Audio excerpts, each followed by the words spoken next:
What's up, everyone? So we have an update on Diablo 4 when it comes to seasons, leaderboards, and what's going to happen to Diablo 3 in the future, along with a bunch of other questions. Now, there's an article on wowhead.com which covers a bunch of questions regarding these topics and other things. It's a recent interview with some new information, so let's get into it. The first topic is about the Renown system and the Altars of Lilith. As you may know from the beta, the Renown system and the altars take up a long time to fully unlock. Since there's so many places you have to explore to find these locations, when you start a seasonal character, traditionally, you start fresh with everything cleared and reset. You're basically starting a brand new character all over again. So if you're going to max out on the Renown attributes and find all the altars of Lilith, that's going to take a lot of game time that's taken away from finding gear, collecting gold, and other activities. The question here is this: will the Renown system and Altars of Lilith reset with every season? Joe Shelley explained that seasons in Diablo 4 use a similar philosophy to Diablo 3, in terms of providing a fresh start with an equal footing for everyone. Some systems will be tied to your account, and in some cases, they will carry over between seasons. So it seems like some features in the game will carry over between seasons, so you don't have to redo them every single time. I think there's more fun in playing the game to find gear and experimenting with your class build instead of working on the Renown system and finding every Altar of Lilith every single season. The next question is about the secret cow level. You might remember this in Diablo 3. You could take a bovine weapon, place it in Kanai's cube, and a portal opens up to a field full of cow enemies. With how Diablo 4 had changed its design and look, some people were wondering if there's anything silly in the game that normally would not match the dark atmosphere of Diablo 4. Will there be a secret cow level?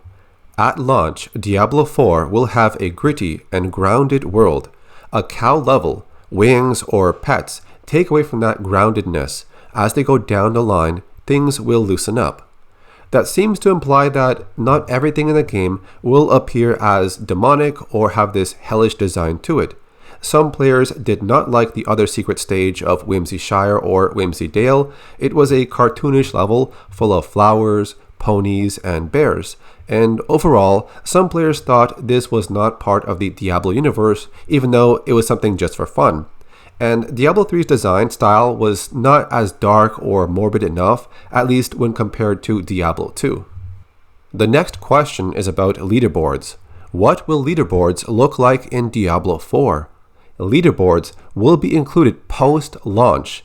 Joe Shelley elaborated that they are an excellent tool to track progress for competitive players, but they can also present significant challenges in terms of encouraging botting or the usage of exploits, depending on how they are implemented.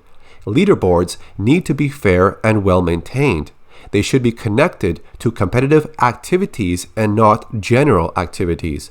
Leaderboards make people look at the top of leaderboards and sway people into playing a certain class or build. Blizzard wants to make sure that they get leaderboards right. In the absence of leaderboards at launch, the level 100 boss will be there to prove your strength. Maybe we could get leaderboards similar to the conquests in Diablo 3, which focus on a challenge specifically made for competition. Speedrunning type of activities and nightmare dungeons are good areas for competition. Many of the planned season features will be good for competing. It seems like leaderboards won't be available right away, but will be implemented later on down the road, when they find the right activity or the proper way to have this feature. The issue with botting and exploits has been ongoing in Diablo 3 for a long time, and their only way to temporarily fix this was to wipe the leaderboards clean if an exploit was being used, or to ban some players that were botting. The next question is about gambling. At BlizzCon 2019, you said that the best gear will be available through gambling. Is that still the case? Super rare uniques, which are much rarer than the regular uniques, were added since then, which may not be available through gambling. Joe Shelley added that they would double check on that to make sure this information is correct. Next up is about multiple clans that can band together for certain activities. Are there going to be clan-specific activities in the future, like organizing a clan world boss raid? More features for clans are planned post-launch. There is currently no organized structure to fight world bosses with multiple groups, but Joe Shelley added, it is a cool idea. Next up is the seasons in Diablo 2 Resurrected and also Diablo 3. The last seasons of Diablo 2 Resurrected and Diablo 3 started within a week of each other.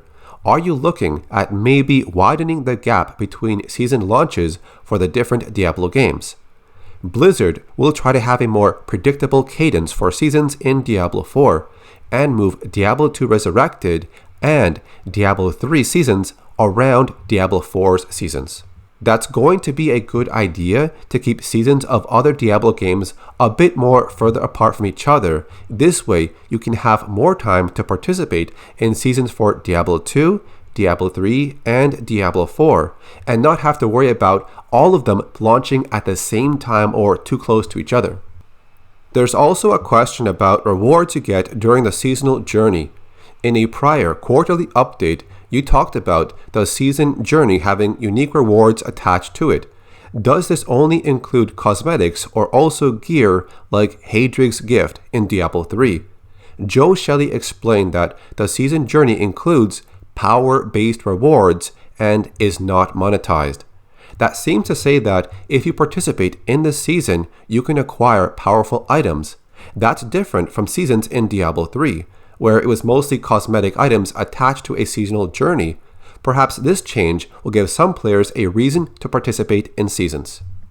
If you like cosmetics, they briefly answered a question about this. What cosmetics can we expect? They respond with this: a wide variety, including more cosmetic types after launch. If you really like taking the time to make your character look cool or fancy, then it seems like we're going to have ongoing content when it comes to cosmetic changes. The community will also be wondering what is going to happen to other Diablo games after the release of Diablo 4. Will Diablo 3 continue to have new season themes, or will they start repeating after Season 28? Season 29 will have a new season theme. Rod Ferguson elaborated further. It won't be as rich as Season 28. Starting with Season 30, previous seasons will be repeated. There will be a mix and match of previous cosmetics and features that made up previous seasons. Future development efforts will go into Diablo 4. And that's good to hear, because some portion of the community was assuming that support for Diablo 3 would not happen after Diablo 4 is released. So if you continue to play Diablo 3, you can expect more seasons a bit further on. Another topic was about the damage multipliers on gear. Are we going to see big multipliers on uniques in Diablo 4 similar to Diablo 3? No. Joe Shelley explained that they want to reduce the overall scaling multipliers and damage numbers in combat in Diablo 4. Their focus on implementing legendary powers is to create new builds or to have them change builds. The philosophy of reducing the overall scaling multipliers applies to legendaries, uniques, and also sets in the future. Joe Shelley added that sets can be great for having a cohesive look and that they can be excellent for new players that don't want to create their own builds, but they can have the negative effect of simplifying interesting builds that are available by taking up a lot of item slots. That means they are scaling the damage numbers in Diablo 4, because in Diablo 3 you would see builds hitting for like trillions and millions of damage, which was a little too extreme. With this change occurring in Diablo 4, I can appreciate the more simplified damage that is shown to the player. Set items will also be within Diablo 4, but in the future, it's a way for players to have a simple way to focus on a build, compared to having multiple legendary pieces to mix and match different items. And here is the next question. In regards to item rarities on an endgame character, will every item rarity have a purpose in Diablo 4 besides salvaging them for crafting materials, or will we run around with only legendaries equipped? Joe Shelley explained that they don't expect that normal or magic items will be powerful in themselves in endgame builds.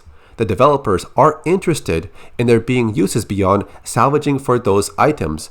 Rare items will be important at endgame, partly because of their use as bases to upgrade them to legendaries at the Occultist. Normal and magic items become more powerful as you unlock ancestral and sacred items at higher world tiers, thus becoming relevant at early stages of those world tiers. Rare items or yellow pieces of gear will have really good stats as you get into higher world tiers. You would first take the power from the legendary item and you get an aspect out of it. Then you hold on to it until you find a really good rare item and insert the aspect into that rare piece of gear and make it a legendary item with better stats. You later come across ancestral and sacred items, so the endgame progression will take some time to fully max out when it comes to your gear. The next question is about Diablo 4's development. How hard was it for you to meet expectations of the Diablo player base while also doing what you wanted to do? The notion around the pressure of having players like different entries of the Diablo franchise is that you would still find what you're looking for in Diablo 4. Rod Ferguson elaborated saying, "We want Diablo 4 to be your favorite Diablo, and if you've never played before, we want it to be your first. Diablo 4 has the dark tone of the original Diablo, plus the persistent progression of Diablo 2, plus the visceral combat of Diablo 3, plus the new innovations of freedom of choice and the shared open world. That has been the challenge, especially with the 11-year gap between Diablo 3 and Diablo 4. You have to respect the past, because if you don't and it is all new, then people will go that it is not a Diablo game. If you do it all nostalgia, they go, there is nothing new here. Why am I playing this? This is the same old game. And why did it take so long?" For Joe and his team, it has been threading the needle on enough nostalgia that hardcore Diablo players love what they are playing, but enough new that you feel like we have moved the genre forward. I feel that our story is a new high watermark for Diablo. I think this is the best story that has been in a Diablo game. You can see how they want to take ideas from Diablo 1, 2, and 3, but also innovate with new ideas. This way, you get some nostalgia feeling, while also getting new features to try out. So it has partially some feeling of the old Diablo games, but also new things, so it does not feel exactly the same. After receiving feedback from the Diablo 4 beta, do you have a specific focus on what you want to change before launch? The server infrastructure being ready for launch is the most important. They also want to focus on class balance and difficulty balance. After the end of the beta weekends, there was a huge amount of information given to the devs that showed them what needed to be changed or adjusted in order to make the game more enjoyable or playable. And you can see the top 3 things they want to focus on was the server stability to make sure people don't wait in queues so long or have constant disconnection issues, along with balancing out the classes so they are all enjoyable throughout the progression period, and also possibly fixing the difficulty balance. The user interface menu has been getting a set of mixed feedback. Some people like it and other people think it should be changed. Will the UI be updated with additional quality of life features before release? There are some points that can be addressed between beta and release. Joe Shelley said, the UI will not dramatically change in that period of time, simply because there is not enough time. Some issues like bugs need a faster transition, and others are more complex problems. Joe Shelley added, we want the UI to be accessible to all kinds of players. There are a lot of factors we need to think about. When I played the beta for the first time, it did take a while to get used to it, like the inventory menu and the sub-menus with quests, but later on I got used to it. And I can agree that within 2 months, there really is not enough time to change everything entirely. What they have for now is enough, so minor fixes are mainly what's going to happen. What about the end game content? Is there more to expect? Are there any planned endgame activities that you haven't revealed yet? Yes. Okay, so a lot of us want to keep playing the game after the story mode to reach the highest level of power by completing every piece of content. There's been some footage of the end game, but this just confirms that we can expect more in the full game. For myself, when I play games like these, and if I enjoy it, I do want to make my character as powerful as it can get. As you went through the first act of the beta up to level 25, some players noticed that their inventory might be filling up too quickly with either gear, weapons, and gems. And here's the question about this topic. Can you please add a gem tab to the inventory? And all they said was this: the feedback will be passed on to the development team. One of the things that the tab inventory allows for is to have flexibility in where items go. I think they might be considering to add an extra tab to place gems alone, kind of like how you have an extra tab for the aspects. And even though I did not end up getting an inventory full of gems, it was mostly gear and weapons, I can understand how this would be a change to improve the quality of life in Diablo 4. The last question is about the pace of the combat in Diablo 4 and how it differs from other Diablo games. Will the combat pace of Diablo 4 increase over the course of its seasons?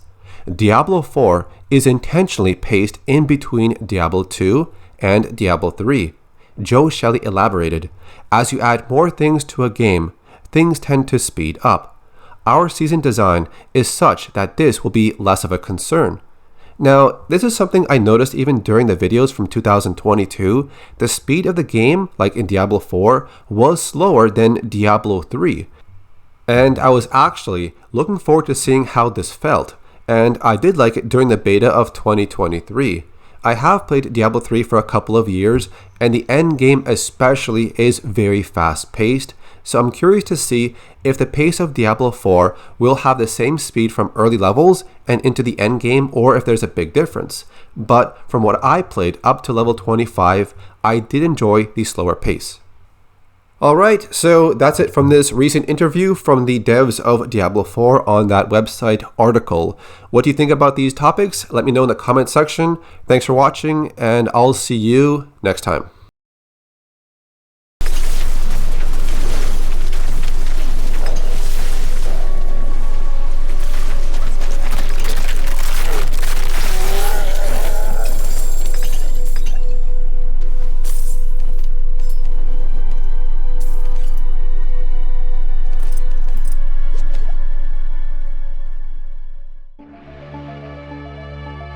Shut up.